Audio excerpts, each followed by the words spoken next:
Mummy చూడు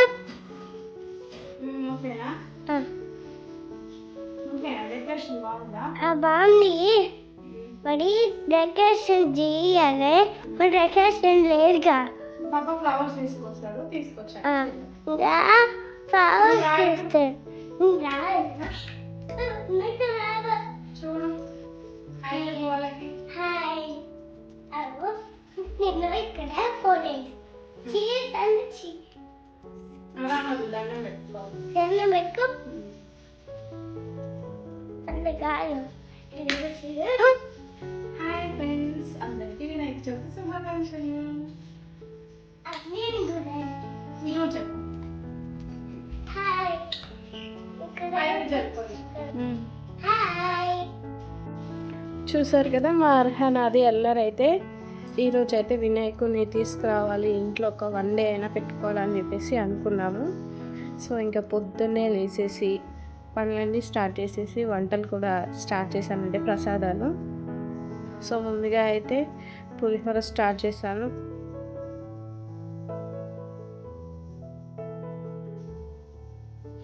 ఒక పక్క రైస్ అయితే ఆల్రెడీ ప్రిపేర్ చేసేసాను, అంటే వండేసాను. ఇంకా రైస్లో ఈ మనం ఏదైతే ఈ పులిహోర మిక్సర్ రెడీ చేసుకున్నామో దాన్ని కలిపేసేయడమే.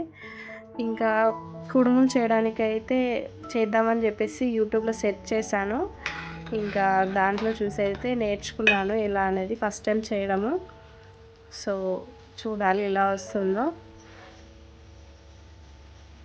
ఫస్ట్ అయితే మనం వాటర్ని బాయిల్ చేసుకొని దాంట్లో కొంచెం జీలకర్ర, ఇంకా అల్లం కొంచెం తురిమేసి, అండ్ ఇంకా నానబెట్టుకున్న శనగపప్పు, ఈ 3 వేసేసి కొంచెం వాటర్ని మంచిగా బాయిల్ అవ్వాలి. బాయిల్ అయిన తర్వాత మనం ఫస్ట్ అయితే ముందు ఈ రవ్వ ఉంటుంది కదా, మనం ఉప్మా చేసుకునే రవ్వ. సో ఆ రవ్వని అయితే మనం కొంచెం ఫ్రై చేసుకోవాలి వితౌట్ ఆయిల్. కొంచెం సన్నని సెగ పైన ఫ్రై చేసేసుకొని ఈ మరుగుతున్న వాటర్లో ఆ రవ్వని వేసేసి మంచిగా మిక్స్ చేయాలి. మిక్స్ చేసి అలా ఒక 5 minutes సరిపోతుంది. లో ఫ్లేమ్లో పెట్టి చేయాలి ఇది అంతా, ఎందుకంటే మనకి అది అడుగు అంటుకుంటే బాగోదు. సో రవ్వ కాబట్టి త్వరగా ఉడికిపోతుంది మనకు. సిమ్లో పెట్టేసి చేస్తేనే బెటర్. సో నేనైతే యూట్యూబ్లో చూసాను, ఇది ప్రాసెస్ ఎలా వస్తుందా ఏంటా అని టెన్షన్ పడ్డాను, కానీ చాలా అంటే చాలా బాగా వచ్చాయి కుడుములు. ఇంకా 5 minutes అయిపోయిన తర్వాత గ్యాస్ ఆఫ్ చేసేసి ఒక ప్లేట్లో నెయ్యి రాసేసి ఆ ప్లేట్లోకి మనం ఈ ఉడికిన రవ్వ మిక్చర్ ఏదైతే ఉందో దాన్ని అందులోకి యాడ్ చేసేసుకొని మంచిగా చేతికి నెయ్యి రాసేసుకొని ఆ వేడి ఆ మిక్చర్ని లడ్డులాగా చేసేసుకోవడమే. సో నాకైతే అసలు ఆ వేడికి చేస్తానో లేదో అని భయం వేసింది, కాకపోతే ఇంకా దేవుని తలుచుకున్నాను అనమాట. సో హ్యాపీగా కుడుములు అయితే చేసేసాను. ఫస్ట్ టైం చేయడము, కాకపోతే ఫస్ట్ టైమే చాలా బాగా వచ్చింది. ఇంత ఈజీనా అనిపించింది తర్వాత.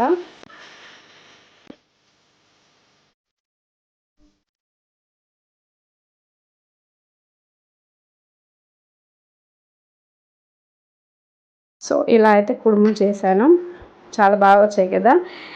ఓకే, ఇలానే అన్ని కుడుములు చేసేసుకున్నాను.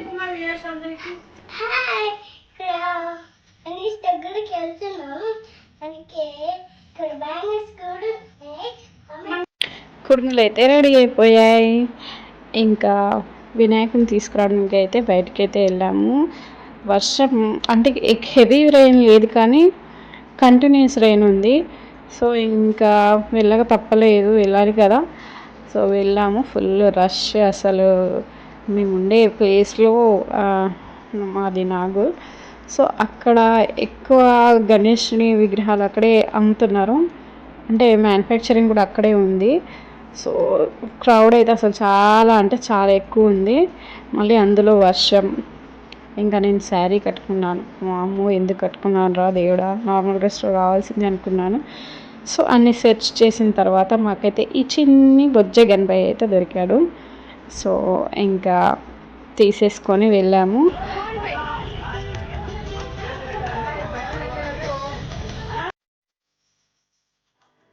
కూర్చొని ఫొటోస్ కూడా దిగాము అక్కడే. ఇంకా దేవుడికి పెట్టడానికి కావాల్సిన పత్రాలు ఏవేవైతే ఉన్నాయో అన్నీ ఒకే ప్లేస్లో అమ్ముతున్నారు చాలా దగ్గర. సో ఇంకా తీసేసుకున్నాము అన్నీ తీసేసుకొని దేవుడికి దండలు, ఫ్లవర్స్, ఇంకా ఏమేమి అన్నీ అవసరం ఉంటాయో పూజకి అన్నీ అయితే తీసేసుకొని చక్కగా వర్షంలో తడుచుకుంటూ వెళ్ళాము. ఆ వర్షానికి మా పాపకి నైట్ ఫీవర్ కూడా వచ్చింది. సో ఇంకా ఏం చేస్తాం, తప్పదు వర్షంలో వెళ్ళక. సో ఇంటికైతే వచ్చేసాము. మా గణపయ్యని ఇంటికి తీసుకొని వచ్చాము. మా ఎగ్జైట్మెంట్ చూడండి ఎలా చేస్తుందో. పట్టుకుంటానని చెప్పేసి ఇంకా పక్కనైతే పెట్టేసాము పూజ స్టార్ట్ చేసేద్దామని. మా ఆయనకి మళ్ళీ ఆఫీస్ వెళ్ళాలి, అందుకే ఎక్కువ టైం లేదని చెప్పేసి ఇక ఫాస్ట్గా ఆ పూజ అయితే స్టార్ట్ చేసేసాము. కంకణాలు, పూజకి ఏమేమి ఐటమ్స్ కావాలో అన్నీ ఒక దగ్గర పెట్టుకొని అయితే కూర్చున్నాను. సో పూజ ఎలా చేసాము ఏంటి అనేది ప్రాసెస్ చూడండి మీరు.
మాధవాయ నమః.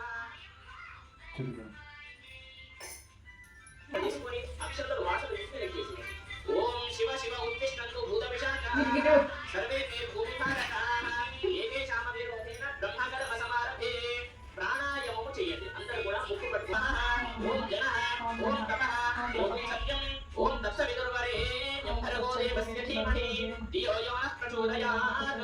ఓం ఆపో జ్యోతిరసోమృతం బ్రహ్మ భూర్భువస్సు వరుణ్. హస్తం ప్రక్షాళ్య. ఇప్పుడు ముక్కు పట్టుకున్నాం కాబట్టి చేయి శుద్ధి చేసుకోండి. ఆ నీళ్ళతో చేయి శుద్ధి చేసుకోండి. మీరు కూడా ఓం ఇది హస్తం ప్రక్షాళ్య. ఇప్పుడు గంట కొట్టడం. అందరూ కూడా గంట కొట్టాలి. మనము గంట కొడితే దేవతలు ఆహ్వానం అవుతారు అన్నమాట.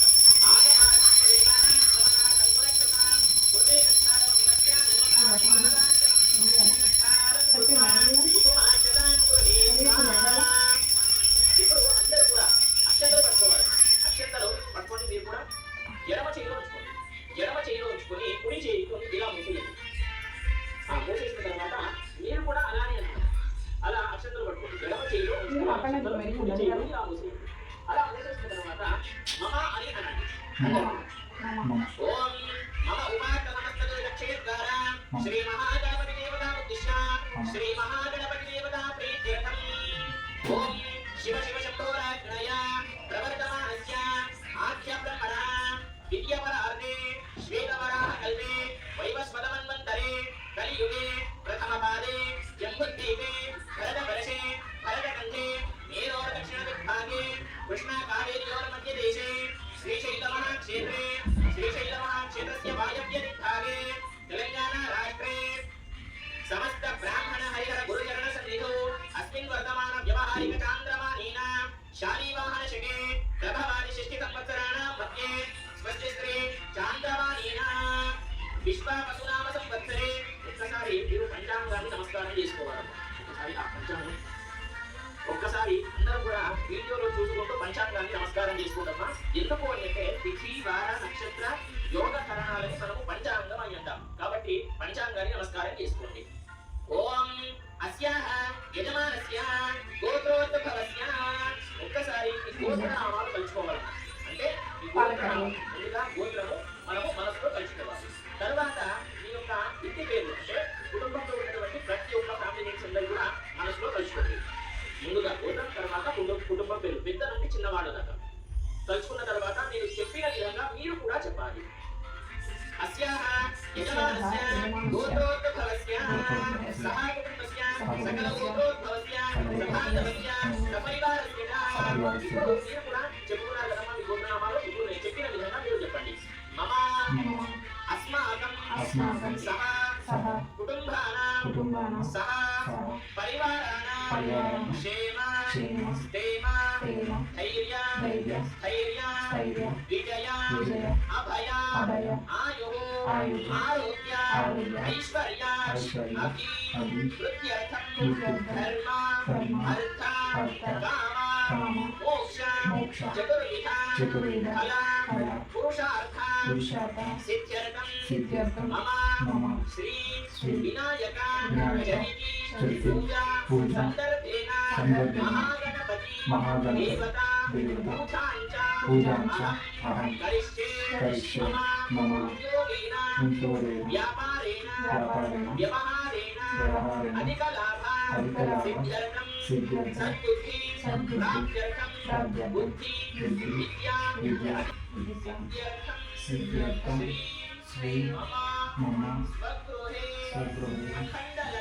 అఖండలక్ష్మీ దీనదిన అభివృద్ధ్యర్థం భగవద్భక్తి ప్రాప్త్యర్థం భక్తి జ్ఞాన వైరాగ్య సిద్ధ్యర్థం శ్రీ మహాగణపతి పూజాంచ అహం కరిష్యే ఇది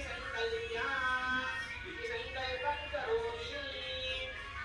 ఇప్పుడు మీ చేతిలో ఉన్నటువంటి అక్షంతలు ఉంటాయి కదమ్మా, ప్లేట్లా వదిలేసేయాలి.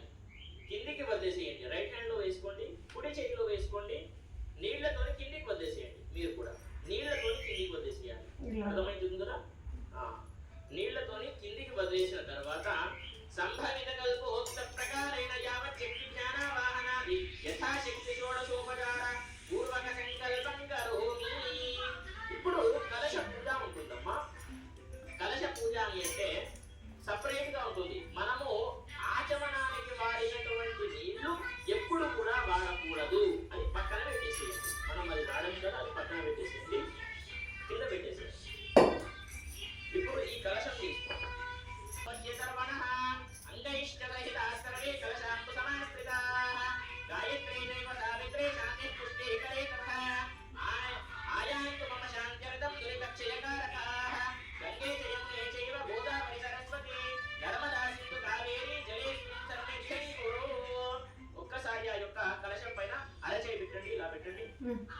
ఇలా పెట్టేసి ఆ కలశం పైన ఇలా పెట్టేసారమ్మా అక్కడ. ఇప్పుడు చెప్పండి. గంగేచ యమునేచ గోదావరి నర్మదా సింధు కావేరి జలేస్మిన్ వదిలేసేయండి.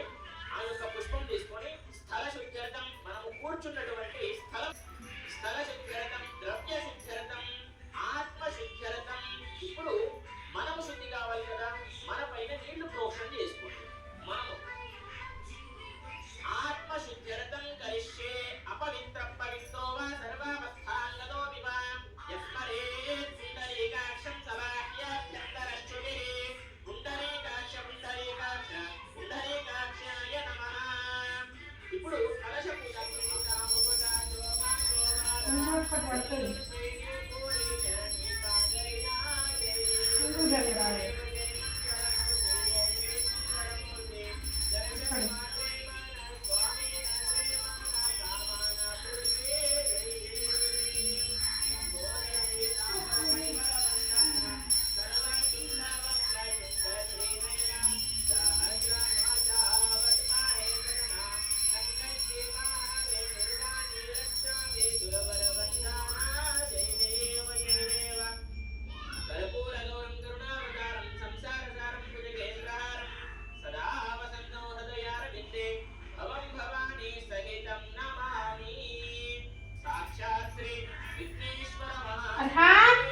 ये दाहत कैंडी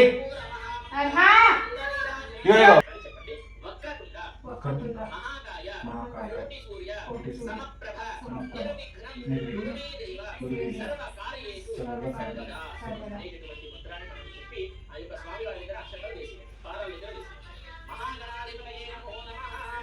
ఒక్కసారి ఇంకోసారి 3 పునశ్చరణ చేసుకోవాలి. అక్షరాలు పట్టుకోండి. అక్షరాలు పట్టుకొని లేచి 3 పునశ్చరణ చేసుకోండి. అందరూ కూడా లేవమ్మా, వీళ్ళు వీలైతే ఖచ్చితంగా లేచి 3 పునశ్చరణలు చేసుకోండి. లేచి 3 పునశ్చరణలు చేసుకోండి. నిదానంగా లేచి ఓం తత్పృష్ఠభావనాశాయ ప్రకృష్టఫలసిద్ధయే ప్రదక్షిణం కరోమీశ ప్రసీద గణనాయక సర్వార్థసాధనోపాయ సర్వైశ్వర్యప్రదాయక సమస్తాపత్ప్రతీకార భారచంద్రాయ తే నమః. మహాగణాధి పతయే నమో నమః. 3 ప్రశ్నలు చేసుకున్న తర్వాత ఆ యొక్క అక్షతలు స్వామి వారి పాదాల దగ్గర వేసుకోండి. అందరూ కూడా 3 ప్రశ్నలు చేసుకున్న తర్వాత స్వామి వారి పాదాల దగ్గర వేసి మనస్ఫూర్తిగా నమస్కారం చేసుకోవాలి. మహాగణాధిపతయే నమో నమః. మహాగణపతి అనుగ్రహ కృపాకటాక్ష ఫల సిద్ధిరస్తు తథాస్తు. కింద కూర్చోండి. ఇప్పుడు అందరూ కూడా స్వామి వారి దగ్గర కూర్చోండి. కొన్ని అక్షరాలు తీసుకోండమ్మా. ఇప్పుడు వినాయకుడి వ్రతము ప్రారంభమవుతుంది. వినాయక చవితి వ్రతకథ ప్రారంభ. ముందుగా చేతులు అక్షరాలు పెట్టుకోండి. ఇప్పుడు వ్రతకథను శ్రద్ధగా కూర్చోండి. ముందుగా ఏంటి అంటే గజాసురుడు అనేటువంటి ఒక రాక్షసుడు ఉంటాడు. ఆ యొక్క రాక్షసుడికి శివుడు అంటే చాలా ఇష్టం. శివుడికి నేను మాత్రమే పూజ చేయాలి, వేరెవ్వరూ కూడా పూజ చేయకూడదు అనేటువంటి ఒక కోరిక ఉండేది. ఆ యొక్క కోరిక మేరకు శివుడు తథాస్తు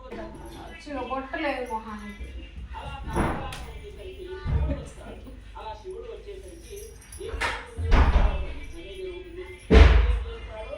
నువ్వు తప్పుకో బాలుడా, చూసారు కదా, పూజ అయితే కంప్లీట్ అయిపోయింది. ఇంకా పత్రాలు ఏవైతే ఉన్నాయో అవి కొన్ని అక్కడ దేవుని దగ్గర అయితే పెట్టాను. ఇంకా అక్కడ ప్లేస్ లేదని చెప్పేసి కిందే పెట్టేశాను కొన్ని. సో మా మ్యారేజ్ అయితే 5 years అవుతుంది. ఈ 5 yearsలో నాకు కానీ మా ఆయనకి కానీ ఎప్పుడు అనిపించలేదు అసలు వినాయకుడిని ఇలా పెట్టుకోవాలని చెప్పేసి. ఇంకా సడన్గా ఎందుకో అనిపించింది ఒకరోజైనా పెట్టుకుందామా అని. అంటే ఒకరోజు ఇంట్లో పెట్టేసుకొని మళ్ళీ వినాయకుడి దగ్గర పెద్ద విగ్రహాల దగ్గర ఇచ్చేస్తారు కదా, అలా అని అనుకున్నాము. కాకపోతే కొంతమందిని అడిగితే వాళ్ళు ఏం చెప్పారంటే 1 day అలా పెట్టుకోకూడదు, అంటే మనం పెట్టుకున్న రోజు మళ్ళీ ఈవినింగ్ అలా ఇచ్చేస్తే సరిపోతుంది అని చెప్పేసి ఇంకా 3rd day అయినా 3 days అయినా పెట్టుకుందాంలే అనుకున్నాము. మళ్ళీ 3 days ఫ్రైడే అవుతుంది, ఫ్రైడే రోజు తీయకూడదు అని చెప్పేసి మళ్ళీ 5 days అనుకున్నాము. సో అలా 5 days కానీ ఇంకా ఫిక్స్ అయిపోయాము.